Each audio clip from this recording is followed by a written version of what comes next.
I like the statement that the president of the African Development Bank said at the World Economic Forum in Davos that for us to actually realize the potential of the African Continental Free Trade Area, we have to make it work for the 99%. We're talking about women. We are talking about small to medium enterprises. Those are the people that actually need to be considered in the framework. There's still a lot that needs to be done in terms of sensitization, in terms of information that needs to be given to informal traders, whether it's in the form of infographics, pamphlets, or just discussions held at grassroots level. Good evening, everyone, and welcome to the Africa I Share podcast, the Africa we want.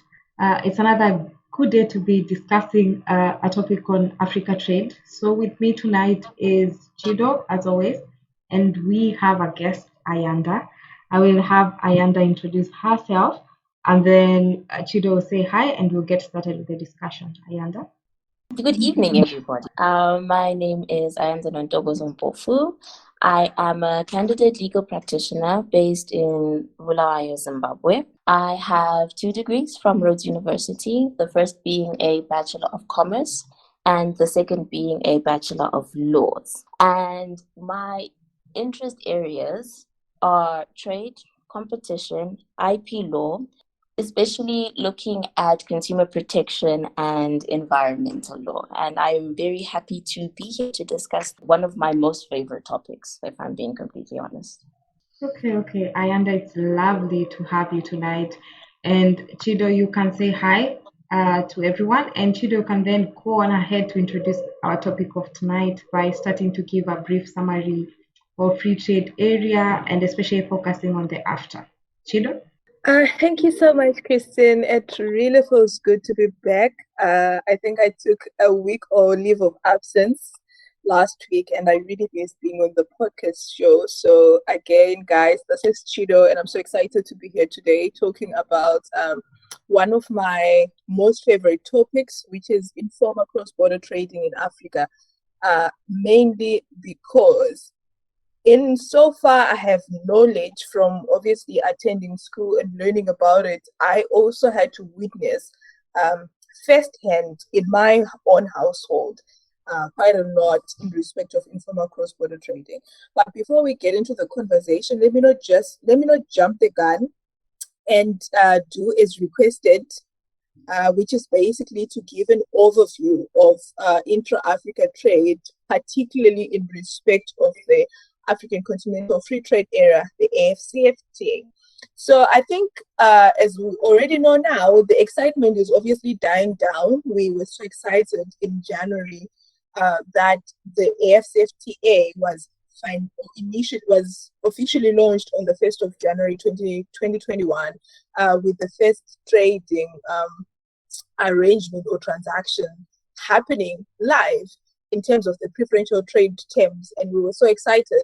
But now it almost feels like the excitement is dying down, not because the AFCFTA has ceased to exist, but because it's not a one-day process, but there are constant negotiations that have to take place. So basically, the AFCFTA is aimed to create a single market for goods and services and facilitates for the movement or the better movement of persons to promote industrial development and sustainable economic growth within the continent.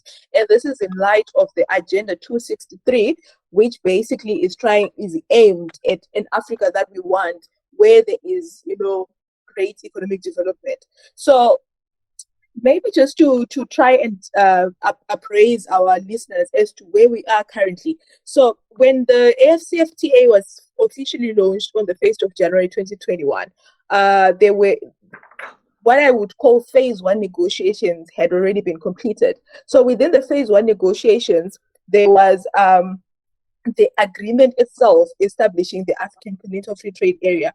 There was a protocol on trade in goods, a protocol on trade in services, and also a protocol on rules and procedures on the settlement of disputes and their annexes and appendices. But what I also need to highlight is just because we got to a point where it was announced that these had been successfully negotiated, it doesn't necessarily mean that all the nitty-gritties that pertain to those agreements had already been concluded. For instance, right now, there are issues that are still outstanding, like rules of origins, schedule of tariff concessions, and schedules of specific commitments on the 5 priority sectors, which is basically the business services, the communication services, finance, tourism, and transport. And these outstanding issues, they are very integral to the full operation of the African Continental Free Trade Area. So before we obviously judge and say it's not working or it's not operational or there's not much that's happening, we also need to understand that these are some of the underlying issues that are still being negotiated that actually underpin the whole structure for the African Continental Free Trade Area. And secondly, maybe to also indicate that within the phase 2 of negotiations, which we currently are in right now, and people are obviously busy trying to negotiate, there has to be a protocol on on competition law, protocol on investment facilitation that also has to be negotiated within the second phase of negotiation.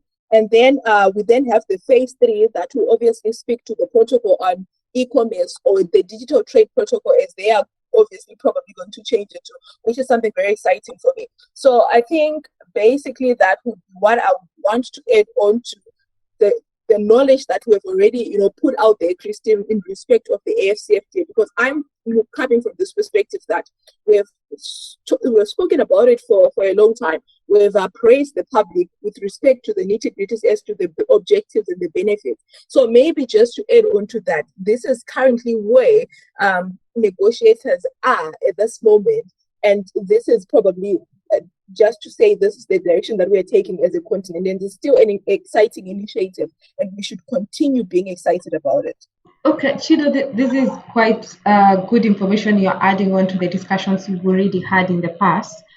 But if the unique aspect of today's discussion also is because of it's the informal cross-border trading, and this is noting, like we've noted in the past, around 70% of, at least the statistics then from the OECD, were that 70% of trading within Africa is in the informal sector. So if there's any cross-border trading, then the informal sector would imagine that's where we'll be seeing quite a bit of movement, even if, as you've noted, that there's quite a lot that might have to be finalized before we can judge it effectively and say the AFTA is not working.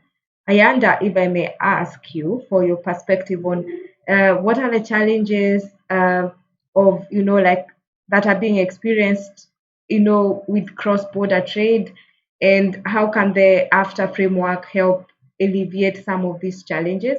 You could also, mention about some notable benefits of cross-border trading in boosting the economy. And you're free to speak about the perspective from Zimbabwe, where you're based, to South Africa, to Southern Africa, Sub-Saharan Africa. Just generally comment on that. With trade in general in Africa, it's no secret that even before we started the AFCFTA trade negotiations, there were already trading blocs that were in existence in Africa, with the most spoken about being COMESA and SADC. And one of the main issues was that, in as much as, if we bring it down to the SADC region, in as much as one of the primary factors that led to the establishment of SADC was to try and facilitate trade and development within the SADC region, it is notable that there have been challenges in the implementation of a lot of the actual policies. And one of the main challenges, I would say, is, depending on the country, if we bring it back to Zimbabwe specifically, we have infrastructure challenges. If we're looking at, I would give it the 90s, we had a very good railway system, which was being used by both formal and informal traders to travel between South Africa and Zimbabwe. But over the years, the collapse of that railway system has led to informal traders, especially those that live and work within the inside of Zimbabwe, to be able to get the goods that they usually trade with. And then when we look at places like Mozambique. The instability in that region also makes it very difficult for the implementation of policies in especially in terms of trying to stabilize the SADC region as a whole. I remember when it was earlier this year when the insurgents started fights again in Mozambique, there was a lot of discourse, especially within the economic and commercial sphere, about whether it is possible for trade to be done within this region, considering that instability. And a lot of the fear was that with an instability like that, for investment and for trade to actually be able to stabilize would be very difficult.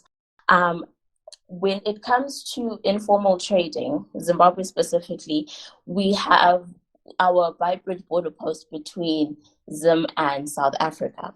And maybe, Christine, just to pick up from where she left and trying probably to narrow or zero down the conversation to specifically informal trade, I might just want to say that the informal sector is considered to be a significant aspect of the African economy and labor market because it plays a very integral role in production, in employment and income generation, right?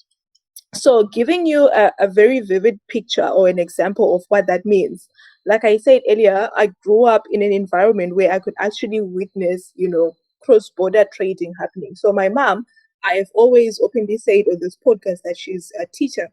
But during the weekends, she would cross the border into South Africa or Zambia and bring stuff to resell, right? And that obviously had an implication on our own household income, right? And if you then think about the other women that she would participate in those activities with, they were not gainfully or formally employed. So that became their own source of employment and income generation.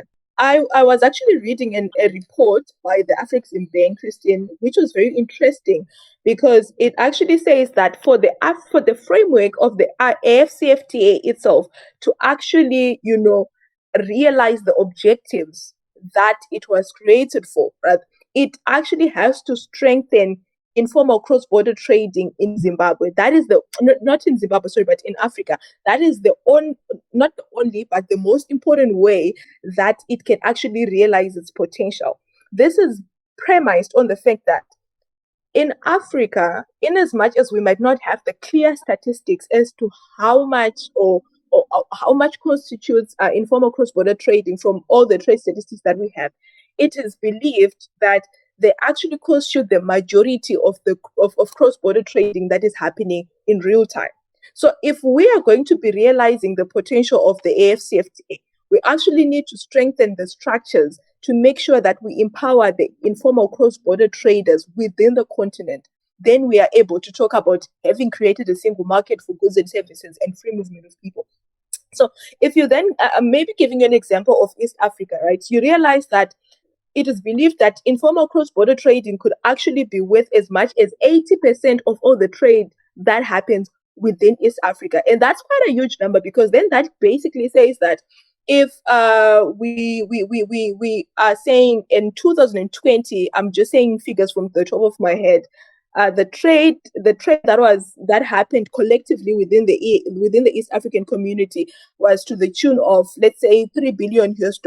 It basically means that 80% from that $3 billion was actually through informal cross-border trading, which then shows the significance that informal cross-border trading actually has within the continent.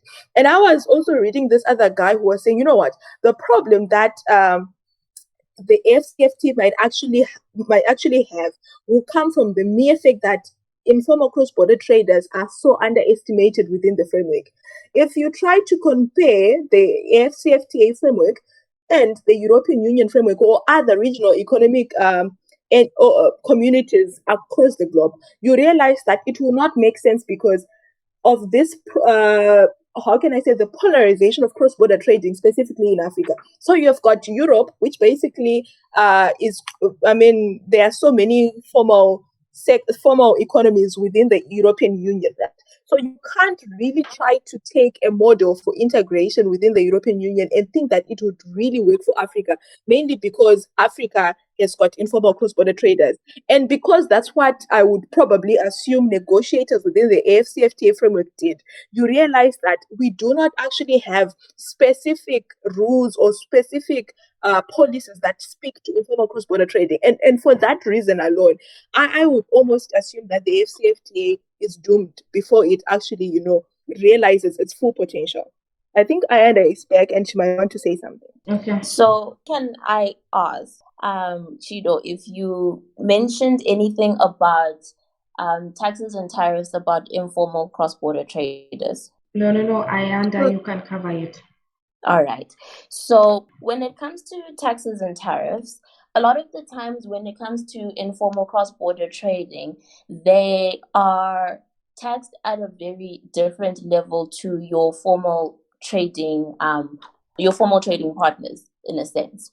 So with formal trade, we have taxes such as tariffs and non-tariff trading barriers that are in existence. So your tariffs are the usual taxes that we know, where if you're importing maize and you're importing one ton, you pay a tax on 10% of that maize, or however that country chooses to tax that import. But then when it comes to informal cross-border trading, because they are importing at a much smaller proportion to your bigger known companies, the taxing income is much lower.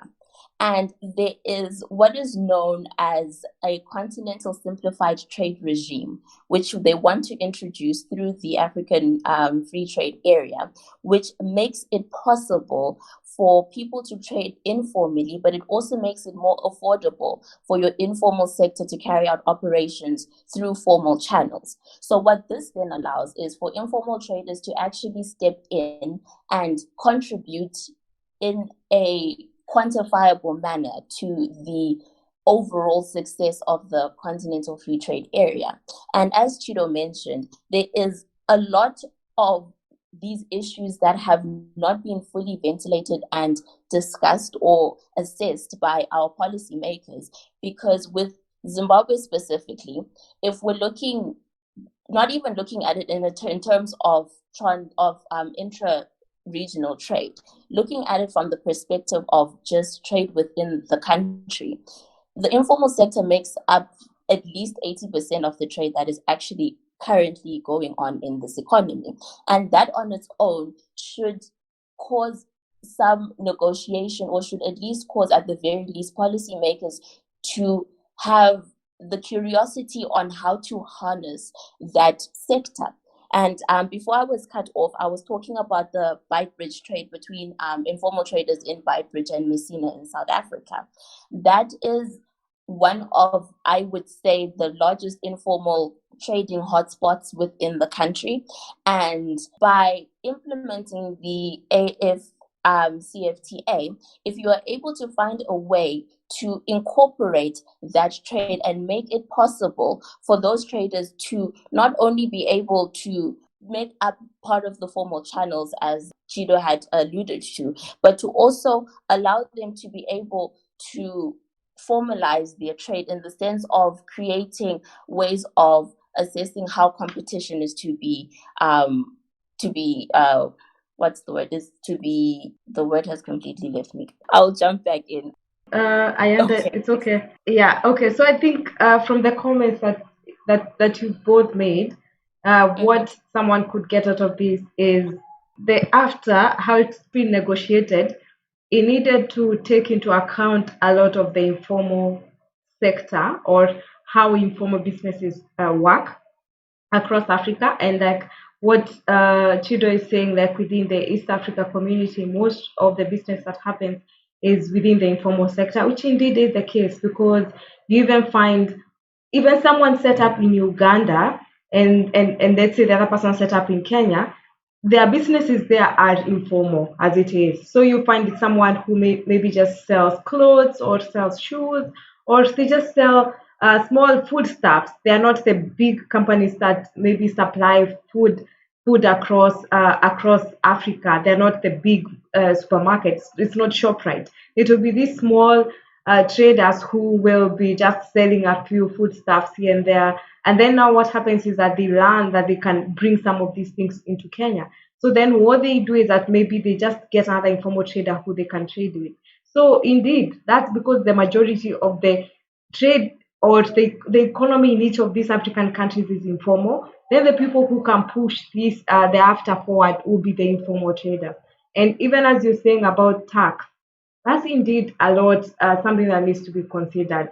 And especially when you think about someone who is just importing something small, or because taxes will be based on the good. It's not like if it's custom duty, it's based on the goods that you're importing or exporting, not the quantity of it. And then also something to the effect that these people may not even be formally registered. So in their countries, they may not have any formal registration there. They just basically just trade in that way. So again, the clearing procedures at the borders and then the taxes that they're charged, they possibly will need to claim a rebate for them in the country. Quite a bit that might need to be thought about for informal traders accommodating them. But I think to just speak more about like what Ayanda, are you aware of like the general level of awareness of after among cross-border traders in Zim and especially in the informal sector? In short, is it something common talk that you hear someone has a shop and they're thinking I could possibly go to Zambia to buy something and I'll use the after framework? Are you aware of that? And also, if you could also speak about any general area, any general matters on the informal sector and trading under the after. And then Chido, you can also comment on the same as we will start winding up the discussion. Ayanda? Um, as to general awareness, as far as the AFCFTA is concerned, I wouldn't say that informal traders within the Zimbabwean context are aware of this trade agreement or of the benefits that they'd be able to reap. And this is because of the issue when it comes to the top-down approach that exists when it comes to information surrounding such policies, especially within Zimbabwe. Going back to just the general understanding of the people that make up the informal trading sphere, it's people that don't normally have access to things like your news channels. They might not watch the news every day, and it's not people who ordinarily read newspapers or are very much into current affairs. And so because of that information to them is unattainable, and so they're really not aware that there is such a framework and that there are such benefits for them.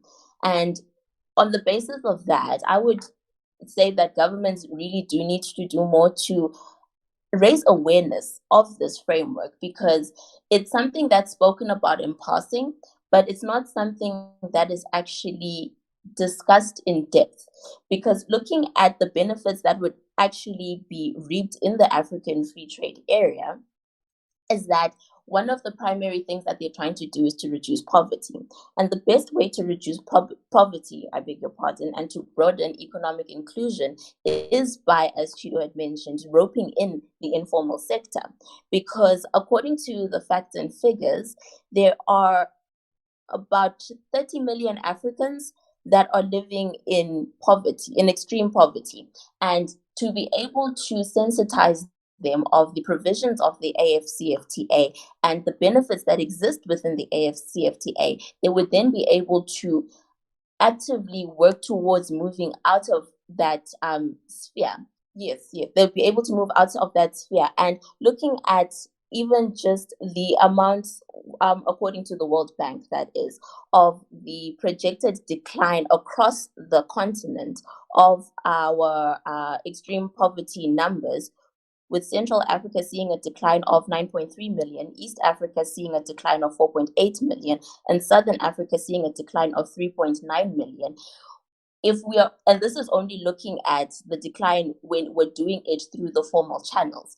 If we were then to rope in the informal sector and allow for this information to be given to them, these numbers would increase exponentially.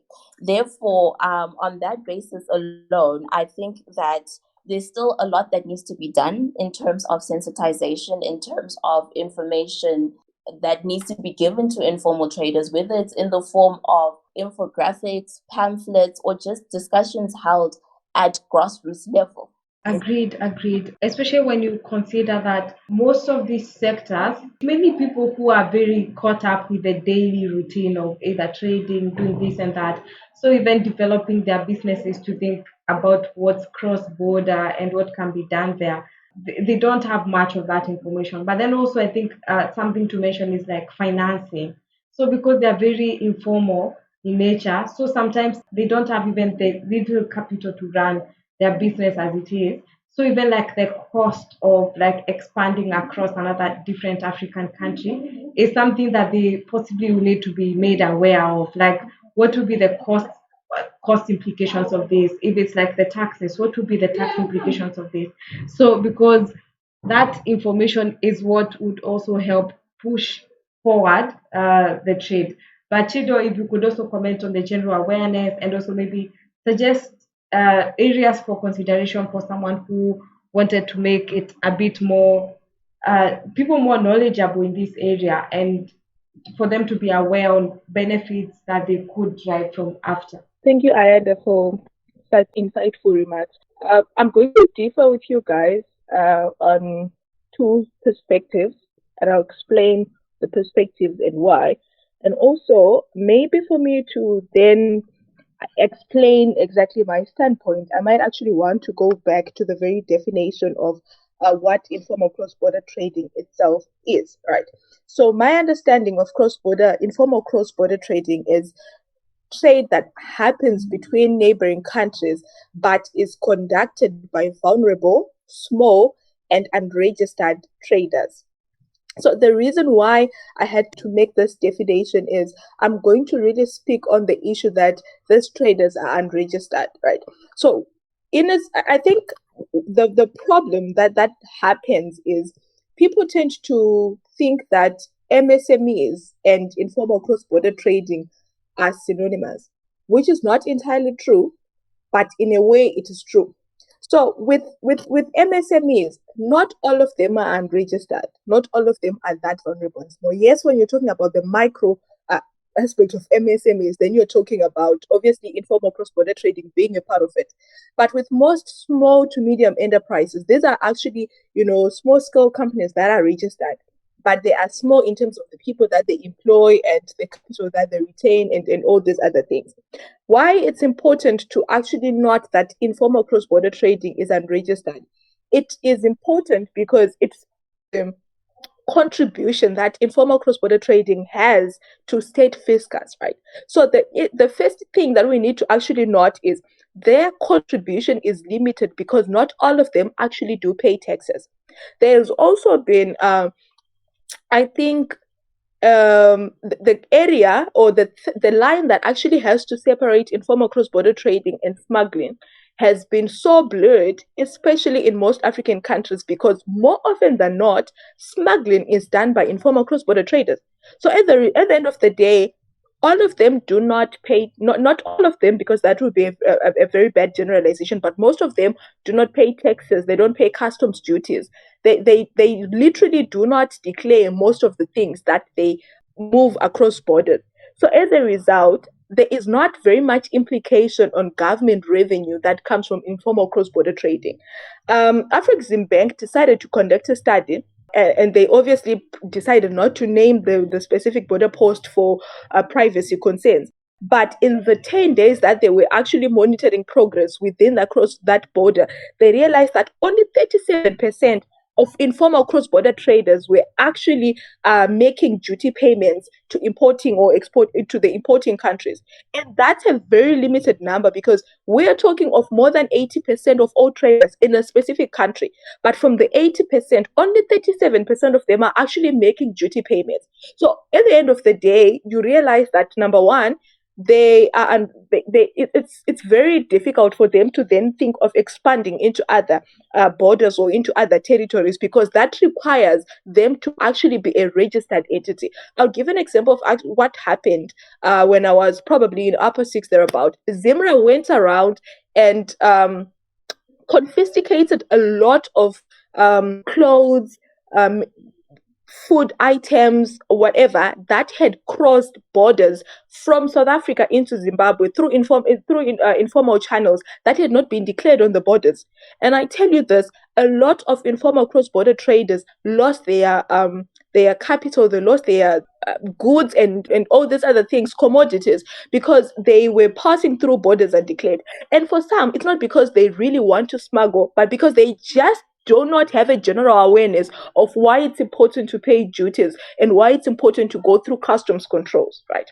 So I wanted to just point it out there because I feel like then it gives us a better perspective as to why I'm probably inclined toward this argument that says the African Continental Framework itself, it does not cater for especially informal cross-border traders. I understand there are conversations with respect to empowering women and making sure that, they're incorporated in the framework, and also small to medium enterprises.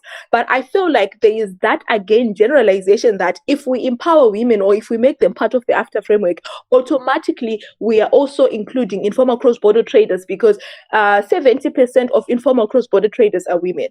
And again, there is this assumption that if we include or if we integrate in small to medium enterprises, we are automatically catering for informal cross-border traders. But the reality of it is there is always going to be that group that remains marginalized until and unless we actually have got specific policies that define what is informal cross-border trading in terms of the African Continental Free Trade Area, and come up with specific rules that apply, or preferential terms that apply to cross-border, informal cross-border traders. And going back to the issue of awareness, I'm going to generally disagree partially on this concept that most of informal cross-border traders not very much into current affairs. You know why I'm saying so? Because if you look at an economy like Zimbabwe, most of the people that are informal cross-border traders are not informal cross-border traders because they want to do that, but because it's of the high unemployment rate in the country. These are people who can't find formal jobs. So they would rather do informal cross-border trading so that they survive.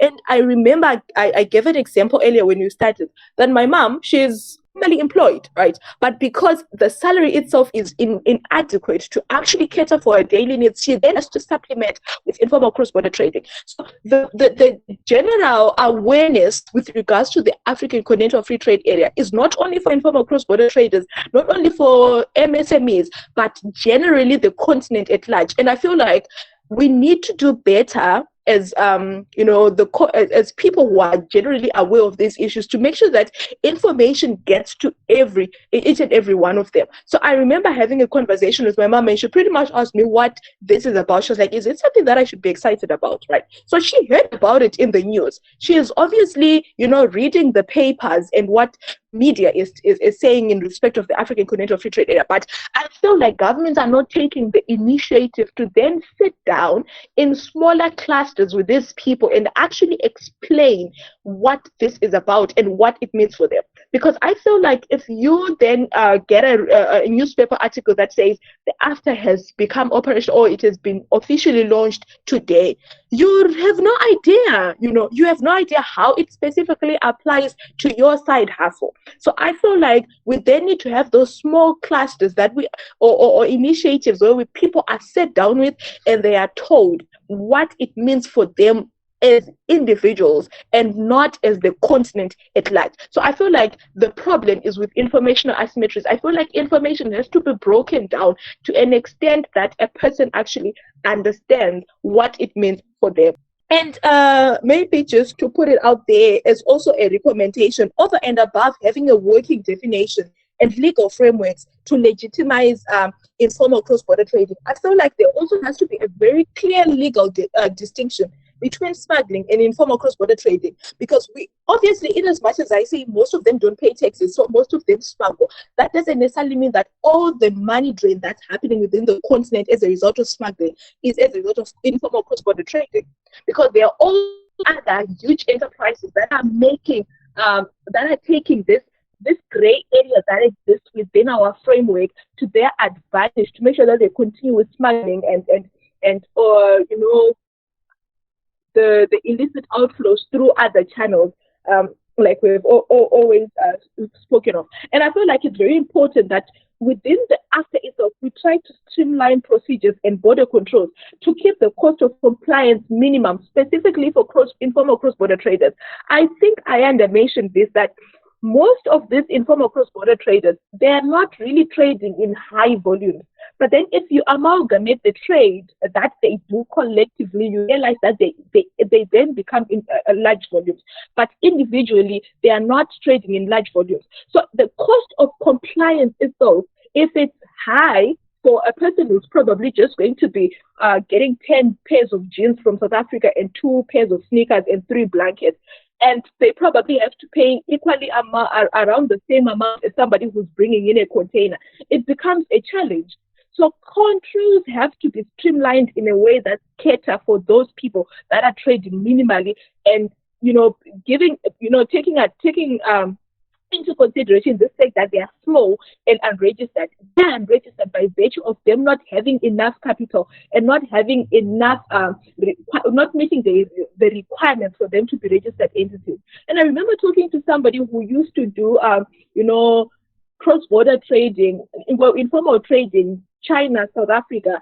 And I asked them why they stopped, and they say that the cost of duty for a container was more or less the same for the few items that she was taking, and it didn't make economic sense. So I feel like as a result, that obviously sort of motivates informal cross-border traders to remain hidden and shrouded in secrecy, because the moment they start doing this in the open, then they are choked by the cost of compliance, which basically then defeats the whole purpose of trying to be within this sector initially. So this is just what I wanted to say. I don't know if it then sticks to what you had specifically asked, but I just wanted to put it out there that their nature then itself makes them even more vulnerable to the framework that actually exists currently.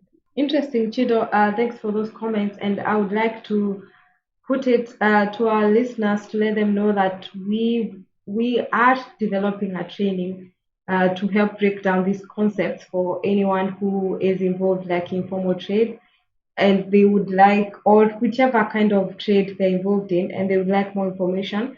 We'll be developing that training and sharing it. And then also a discussion, I think we need to have that distinction that Chido has made between informal trade that also seems to be smuggling, and whether indeed, I'm sure informal traders would say they're not smuggling, they're just informal traders. But I think we can have that additional discussion at some point. Ayanda, if you could make your closing remarks, and then Chido, and then we will end the podcast discussion for tonight. Thank you so much. I believe that the informal trade is a major area that needs to be highlighted and discussed. And as Chido mentioned, there are a lot of intricacies within that trade framework that haven't been taken into account. Particularly, going back to the whole discussion about how a lot of these informal traders are trading just to survive, I would put it to the national governments, because this is something that I believe needs to be addressed at a very national level, is over and above just giving information to the informal traders. As Chido was saying, sometimes compliance becomes very difficult. For there to be a mechanism at the national level, at the regional level, that allows for informal traders to be able to access things such as financial resources, such as, for example, pension schemes, even, because it's not only the youth that form part of the informal trading sector.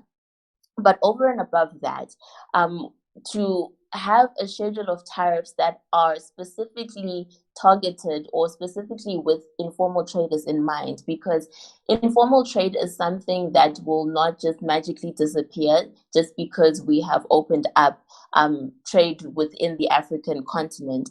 And it's something that governments really need to sit down and consider when they're considering things like liberalization of trade, like how to empower your informal traders, whether you're empowering the informal traders within the rural context or whether you're empowering the informal traders that we find in the cities.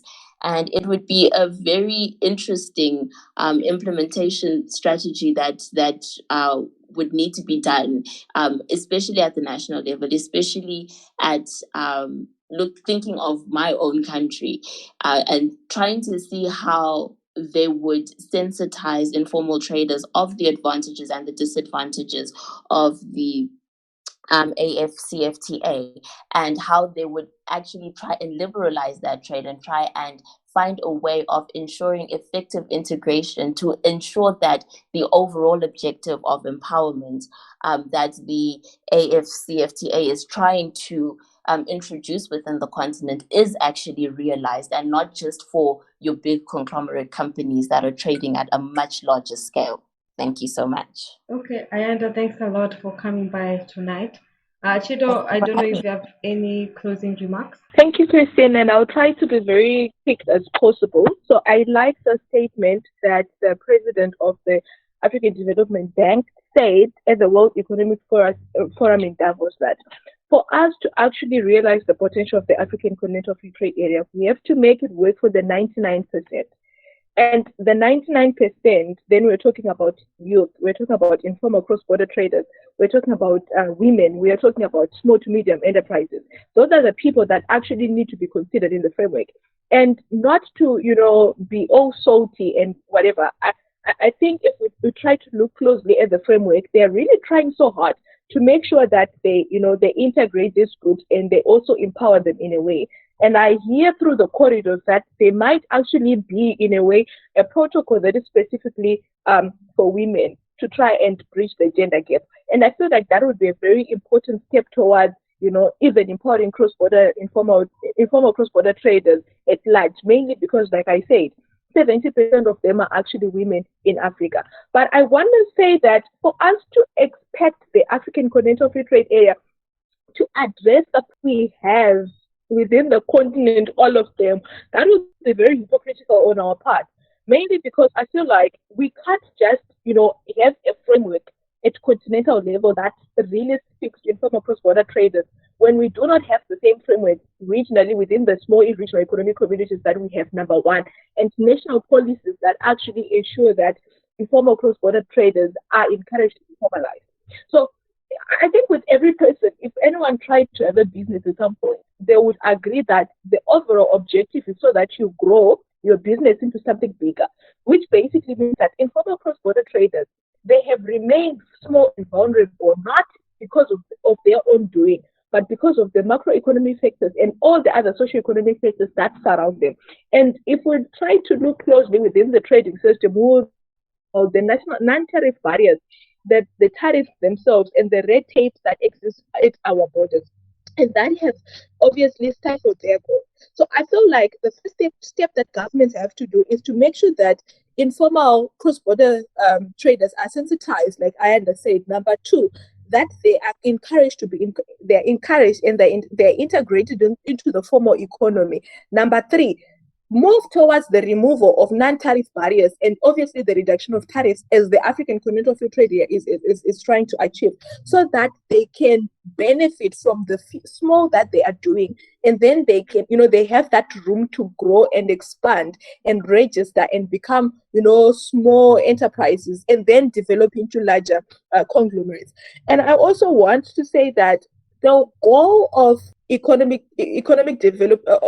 achieving economic development, trade is just but one aspect of trying to achieve economic development and empowering our people and moving people out of poverty, but it cannot happen on its own. So we're obviously talking about good governance. We're talking about having in place structures that make sure that they support the framework that is there. Number three, in ensuring that there is adequate infrastructure that is possible to realize the goal. And I feel like if we do that, it would obviously be better.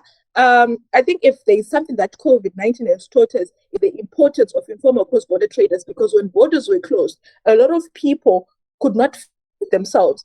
And that obviously led to how and why economies are shrinking currently within the continent. And I feel like as a result, we need to harness those lessons that we are picking throughout, and see and try to come up with a way that actually works, and empower the informal cross-border traders, integrate them into the informal economy, and again, move towards sustainable economic growth.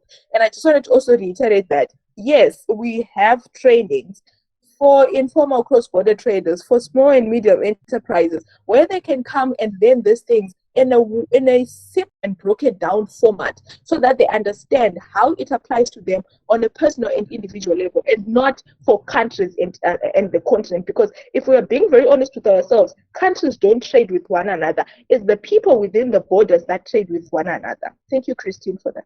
Okay, Chido, thank you very much. And Ayanda, it was great having you both tonight. And for our listeners, thank you so much for always coming by. You can always keep in touch with us and drop us any questions that you have on our social media platforms. Thank you very much, and goodbye for now.